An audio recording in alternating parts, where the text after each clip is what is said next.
Assalamualaikum warahmatullahi wabarakatuh. Hai teman-teman, perkenalkan nama saya Eka Fitria, sering dipanggil Fitria dari jurusan Pendidikan Khusus Universitas Negeri Makassar dari kelas B angkatan 2023. Pada kesempatan kali ini, saya akan sedikit membahas tentang mata kuliah pengembangan alat ukur. Nah, di mana mata kuliah ini hanya ada di jurusan pendidikan khusus. Baik teman-teman, di sini kita akan membahas sedikit tentang perbedaan antara pengukuran, asesmen, dan evaluasi. Oke, yang pertama-tama kita akan membahas tentang pengukuran. Apa sih itu pengukuran? Pengukuran adalah proses kuantitatif untuk mendapatkan data atau data numerin atau skor objektif dari kemampuan siswa seperti melalui tes standar. Nah, dalam pendidikan khusus ini berguna untuk mendeteksi tingkat kesulitan belajar secara tepat. Nah, contohnya itu penggunaan teks IQ WINS dengan gangguan intelektual. Baik, kita lanjut yang kedua, yaitu asesmen. Apa sih itu asesmen? Nah, asesmen ialah melibatkan penggunaan data komprehensif, yaitu data kuantitatif dan kualitatif. Nah, melalui observasi, wawancara, dan analisis proses, belajar untuk merencanakan intervensi individu. Kita ambil satu pendapat. Menurut Rustaman 2003, asesmen lebih menekankan proses belajar siswa daripada hasil akhir. Contohnya, observasi perilaku anak autis di kelas inklusi untuk menyusun rencana pendidikan individu yang sering kita dengar adalah RPI. Baik, itulah tadi asesmen. Nah, yang ketiga kita lanjut yaitu evaluasi. Apa sih itu evaluasi? Nah, sedikit penjelasan tentang evaluasi. Evaluasi adalah penilaian keseluruhan yang dimana itu formatik atau sumatik terhadap efektivitas program pendidikan, termasuk pencapaian tujuan, dampak secara makro. Nah, menurut satu pendapat ahli yang saya dapat, yaitu Yulia Lawati 2004, menyatakan evaluasi lebih luas daripada asesmen karena menilai program secara holistik. Nah, contohnya menilai keberhasilan terapi sensorik pada anak tunanetra setelah 1 semester melalui perbandingan Vortex. Itulah sedikit penjelasan tentang ketiganya, yaitu pengukuran, asesmen, evaluasi.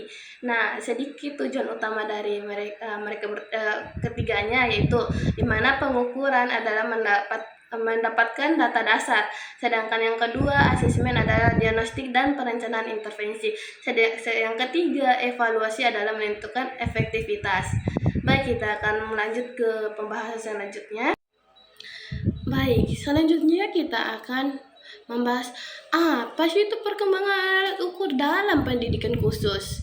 Nah, pengembangan alat ukur ialah proses pengembangan biasanya mengikuti metode R&D yaitu mencakup analisis kebutuhan, desain portable, validasi oleh pakar, dan uji coba lapangan.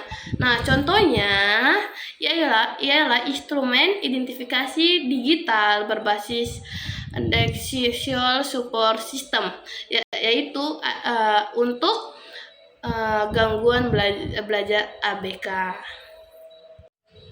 Urgensinya untuk layanan anak berkebutuhan khusus ialah alat ukur akurat mendukung identifikasi dini, asesmen kebutuhan, dan perencanaan RPI, sehingga meningkatkan kualitas layanan pendidikan inklusi.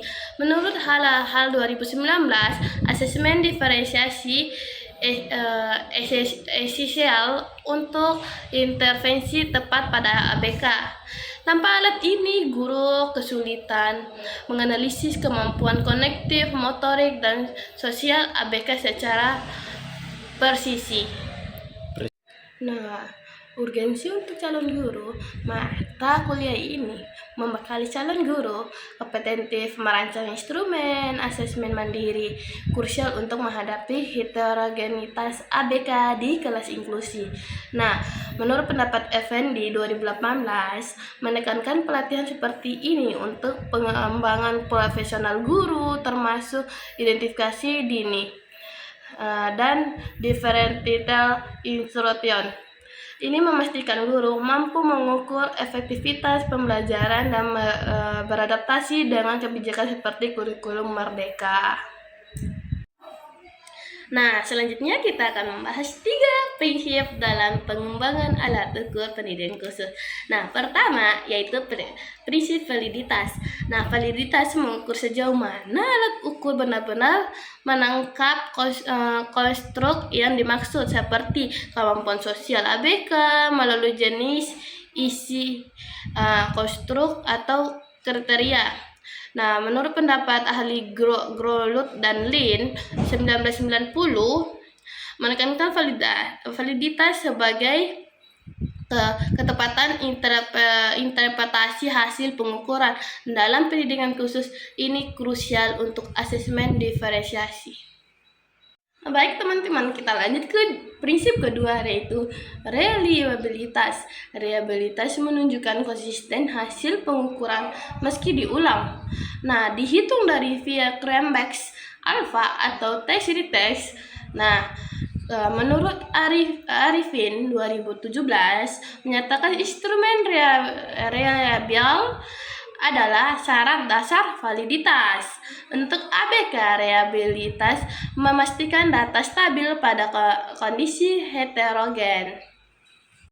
Baik, teman-teman, kita lanjut ke prinsip ketiga, yaitu objektivitas.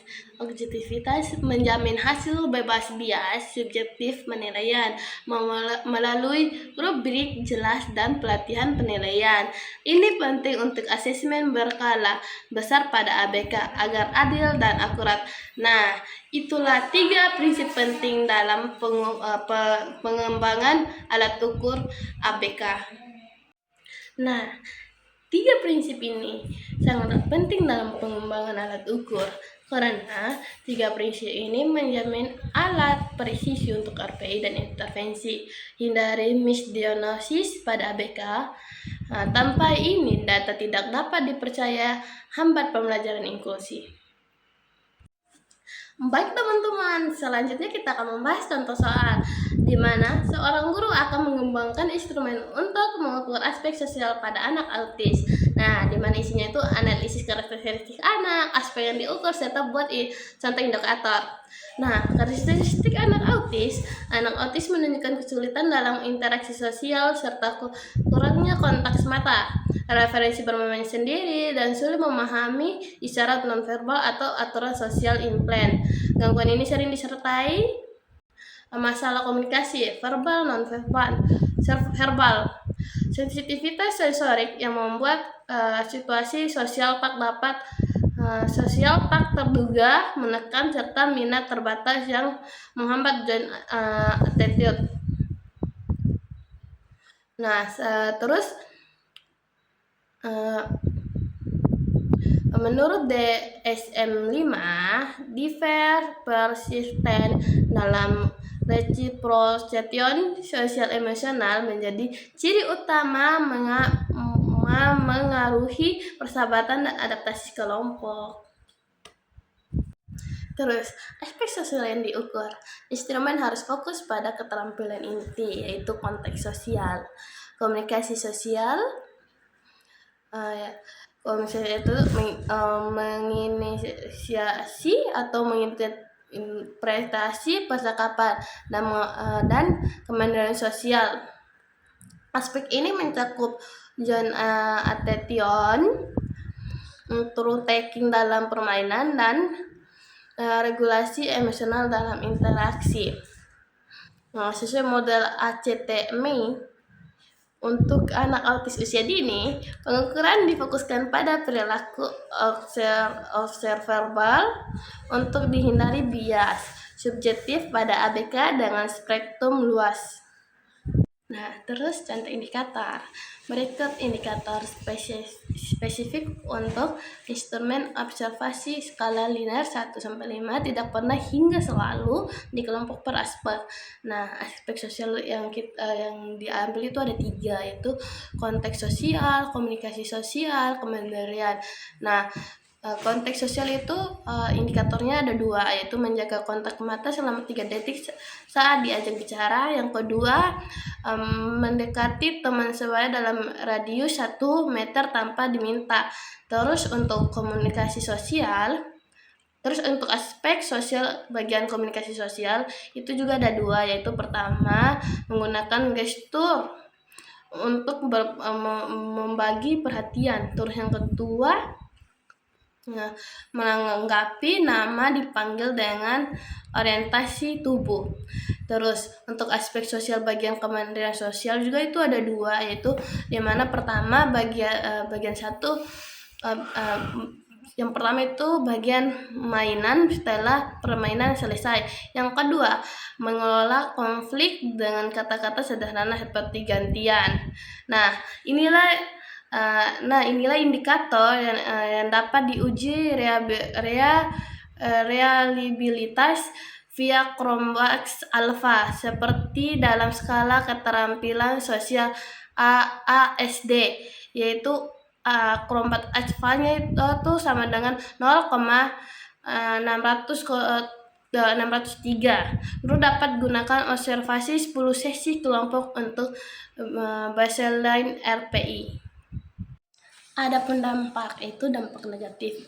Nah, dampaknya ialah menurunkan validitas data tidak tepat dan reliabilitas konsistensi rendah, sehingga mendanasi kebutuhan sosial ABK dan RPI tidak efektif. Ini menghasilkan kesalahan interpretasi kemampuan dan hambatan intervensi, dan nilai akhir tidak mencerminkan reliabilitas.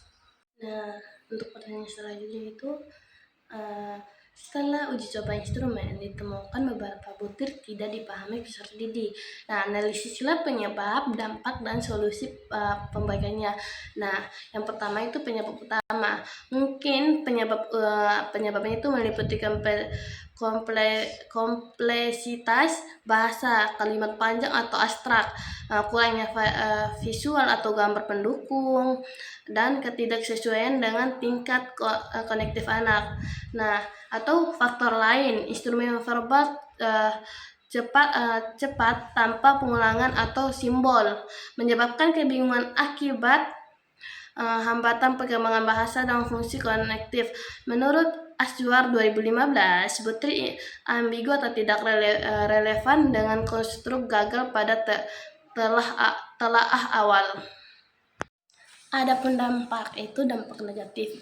Nah, dampaknya ialah menurunkan validitas data tidak tepat dan reliabilitas konsistensi rendah, sehingga mendanasi kebutuhan sosial ABK dan RPI tidak efektif. Ini menghasilkan kesalahan interpretasi kemampuan dan hambatan intervensi, dan nilai akhir tidak mencerminkan reliabilitas. Adapun solusi perbaikan, yang pertama itu analisis item report responden, yaitu hitung tingkat pemahaman via tik alert atau observasi drop butir buruk, yaitu R lebih besar daripada 0,3. Terus yang kedua, revisi butir. Sederhanakan kalimat, tampakkan visual atau AAC, uji ulang pada sampel baru. Yang ketiga, telaah pakar dan pilot teks. Libatkan guru PLB untuk adaptasi ABK, ikuti model R&D dengan interansi. Nah, baik teman-teman, itulah tadi pembahasan singkat mengenai mata kuliah pengembangan alat ukur dalam pendidikan khusus. Sekian, wassalamualaikum warahmatullahi wabarakatuh. Dadah teman-teman.